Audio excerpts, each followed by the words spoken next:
Bruno Rodríguez, referente de Jóvenes por el Clima. Bueno, lo habrán escuchado, él estuvo dando un discurso muy fuerte en la ONU, un referente de la juventud muy importante en esta bandera que se está levantando por la lucha por tener un mejor ambiente. ¿Qué tal, Bruno? Buenos días. Andrés Lerner te saluda. ¿Cómo estás? ¿Qué tal? ¿Cómo andan? Muchísimas gracias por la invitación. Bien, muy bien. Vamos a arrancar por lo que sucedió ayer, porque la verdad que es un hecho muy relevante y además que haya tenido repercusión internacional, ¿no? Que haya sido en distintos países. Te vi también con mucha fuerza, ¿no? Estuviste ahí en Congreso, con un escenario y arengando, ya con más fuerza, arengando con más fuerza te vi, ¿puede ser? Sí, la verdad que lo que se dio en el día de ayer marca un hito en la historia de la lucha socioambiental en Argentina, porque es la primera vez que vemos un vuelco tan masivo de las estructuras tradicionales de la militancia política a las instancias de protesta social impulsadas por las organizaciones ambientales independientes. Lo que vimos fue una presencia muy fuerte de la juventud, sobre todo, pero de todo tipo: las juventudes autoconvocadas, las juventudes de los partidos políticos tradicionales, las juventudes de las ONGs. En definitiva, creo que en sí la sociedad toda está abrazando a la lucha ambiental como una bandera que, al igual que el feminismo en su momento, está construyendo su capacidad para constituirse como una verdadera fuerza de masas. Dejó de ser una cuestión de nicho, ¿no? El reclamo ambiental en Argentina. Y yo creo que está empezando a dejarlo de ser. Históricamente, muchas veces en el imaginario colectivo se percibe a lo ambiental como una cuestión relegada a modificar única y exclusivamente nuestros hábitos de consumo y cambiar los patrones de estilos de vida, etcétera, pero no discutimos acerca del rol del Estado en la generación de políticas públicas tendientes a proteger a nuestro patrimonio natural, o no hablamos acerca de la responsabilidad de distintos actores económicos muy específicos, de empresas, de distintas entidades cuyas actividades económicas actúan en detrimento de la preservación de nuestro ambiente, etcétera. Y me parece que esa discusión está empezando a instalarse con una fuerza superlativa en comparación a años anteriores. Así que el saldo de esta instancia es sumamente positivo, y lo que viene me parece que es más movilizaciones mucho más masivas que esta incluso. Bruno, y estamos en plena campaña política. La política, por así decirlo, ¿no? Como si existiera tal cosa como la clase política, pero digamos los partidos políticos, los candidatos, ¿crees que están tomando nota de este reclamo o todavía siguen el tren de muy atrás? Mira, yo creo que las dirigencias políticas son el espejo donde se mira las bases sociales que las sustentan. Entonces, el hecho de que hayamos visto a los jóvenes de la Cámpora, a los jóvenes del PRO, a las juventudes de las estructuras clásicas de militancia política partidaria, es un síntoma de que obligatoriamente a futuro, ya sea mediano o largo plazo, nuestras dirigencias políticas van a verse sumamente condicionadas por la agenda socioambiental. Más allá de que ahora, en el último tramo de la campaña electoral, en el marco de las PASO, vimos un nivel de debate que a mí me dejó muchísimo que desear. Yo siento que la calidad del debate público fue sumamente baja. Más allá de eso, creo que al ver esos jóvenes de esos partidos políticos presentes, nos da la pauta de que el debate va a ser inevitable y se va a incorporar de forma permanente en la agenda política. Bruno Orián te saluda. ¿Dónde poner el ojo? ¿Qué es lo más urgente en esa agenda medioambiental? Bueno, yo creo que actualmente Argentina, en el marco del pago de la deuda externa, para generar un circuito virtuoso de obtención de un volumen de divisas muy importante, profundiza su matriz extractivista, la matriz extractivista de nuestro modelo productivo, es decir, las actividades que son intensivas en recursos naturales, como la megaminería, el fracking o el agronegocio, que permanentemente avanza sobre distintos ecosistemas, ya sea por la política de desmontes o por la aplicación de distintos insumos de síntesis química sobre los cultivos de tierra, etcétera. Me parece que esos problemas vinculados a la economía y el ambiente son en definitiva los problemas que están en el centro de la agenda reivindicativa del ambientalismo. Necesitamos una ley de humedales para proteger a nuestros ecosistemas de prácticas productivas que son nocivas por estar desreguladas.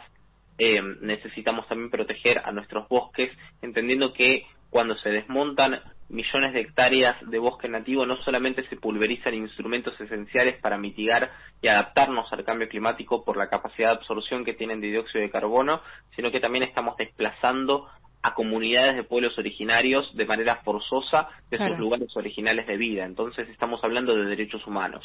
Creo que esto es en definitiva parte de la agenda más importante por la que militamos desde Jóvenes por el Clima en las distintas organizaciones del ambientalismo popular. ¿Qué le decís en concreto a aquellos justamente que oponen la lucha contra el cambio climático o la lucha por el medio ambiente y lo que es la necesidad, ¿no?, del desarrollo económico? Bueno, creo que a quienes todavía sostienen una cosmovisión completamente desligada de lo ambiental, que separa tajantemente a la economía o al desarrollo económico de lo ambiental, creo que lo que tienen que hacer es tomar un poco más de nota de la evidencia empírica más importante que tenemos de Naciones Unidas en relación al cambio climático, y en ese sentido adecuar las estructuras propias de nuestro modelo productivo al futuro que se viene en relación al cambio climático. O sea, yo creo que verdaderamente incluso aquellas ramas productivas que son sumamente rentables en Argentina, como lo es el agro, van a verse negativamente afectadas por el cambio climático, porque las sequías terminan afectando el rendimiento de los cultivos, porque las inundaciones también no nos permiten tener ningún lugar propicio para llevar adelante dichas actividades económicas. Entonces, realmente la crisis climática afecta a todos los intereses. Obviamente que profundiza las desigualdades sociales y ensancha las brechas económicas allí donde la extrema vulnerabilidad social pega más fuerte. Pero me parece que esos sectores también tienen que entender que incluso su cosmovisión de la economía está completamente en peligro si la desidia prima frente al cambio climático. Bruno, ¿qué tal? Lucía te saluda. Retomo un poco lo que te decía Ori recién, de esta idea instalada, ¿no?, que se quiere instalar tal vez, de que un país con estas necesidades, como el nuestro, o en un país como el nuestro, es difícil plantear una agenda verde o tiene que ser un tema secundario. Bueno, imagino que es algo que te dijeron 10 millones de veces y entiendo por dónde va tu respuesta, pero pensaba con una mirada internacional, ¿no? Cómo las potencias mundiales cada vez ponen más el foco en todos estos temas. Digo, ¿qué ejemplo podemos tomar de otros países de un crecimiento vinculado a justamente esta agenda verde? Bueno, la realidad geopolítica es bastante compleja si hablamos de cambio climático, porque hoy, por ejemplo, Argentina, en el marco de las negociaciones multilaterales que actualizan sus compromisos en relación a políticas de mitigación y adaptación al cambio climático, incluye muchísimas de las cuestiones vinculadas, por ejemplo, al pago de la deuda externa y distintas problemáticas propias de nuestra política exterior al debate sobre cambio climático. Y eso es muy interesante porque si nos fijamos en las responsabilidades que tienen los distintos países del mundo en la creación de esta situación crítica, obviamente que nos encontramos en una situación realmente desigual para las distintas naciones, tanto del norte como del sur global.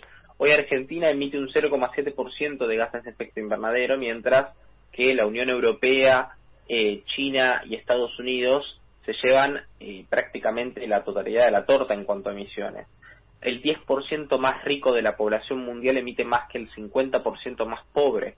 Claro. Entonces, me parece que entendiendo que el cambio climático es una problemática fuertemente ligada a la desigualdad social y económica, en el marco internacional no podemos vislumbrar positivamente ningún sendero de políticas públicas llevado adelante por un país en particular, claro, porque incluso el desarrollo del norte se paga a costa del subdesarrollo del sur, incluso en términos ambientales. Por ejemplo, Biden quiere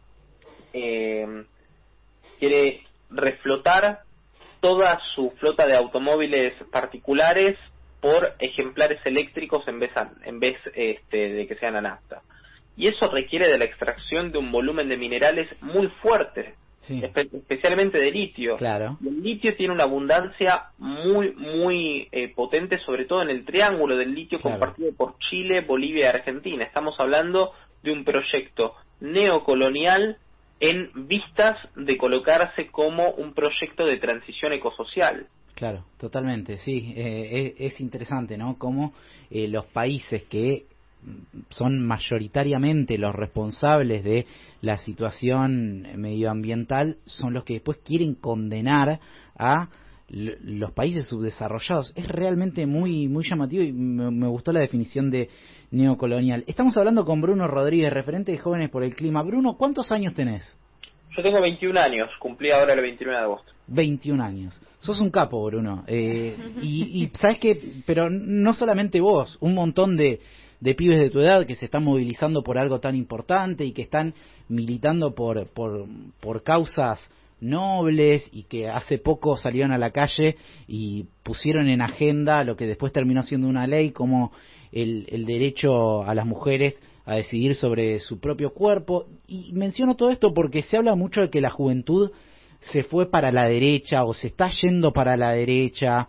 Ayer veíamos, desgraciadamente, algo que hay que condenar, ¿no? Unas agresiones que sufrió Leandro Santoro, también por parte de un grupo de jóvenes, el fenómeno de Milei. ¿Cómo estás viendo todo eso que está sucediendo?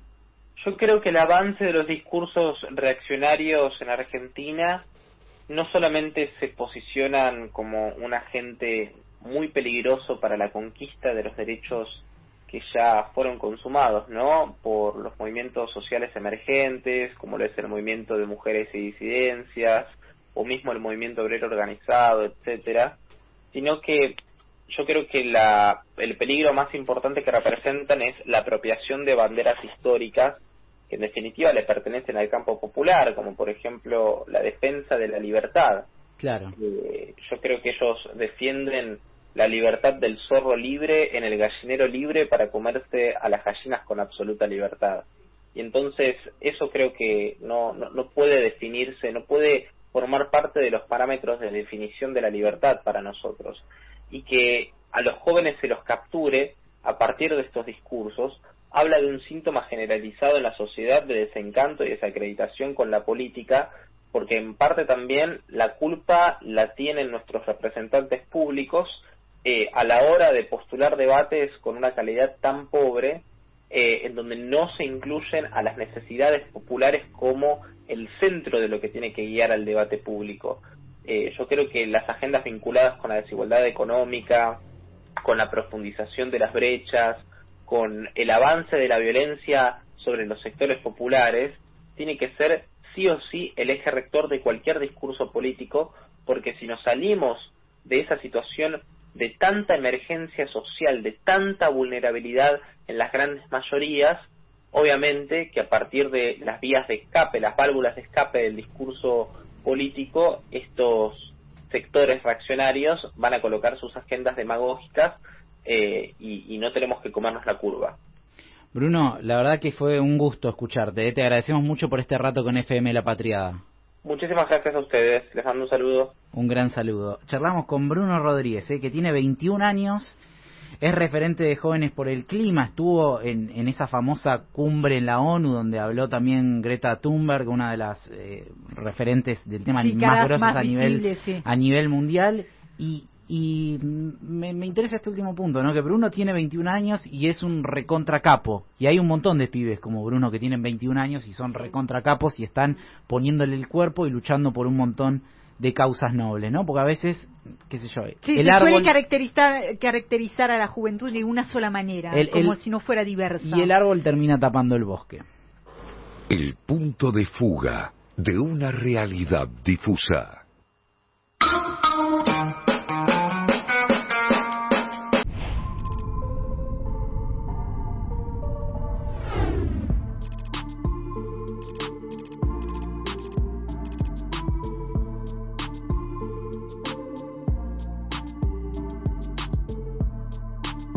Thank you.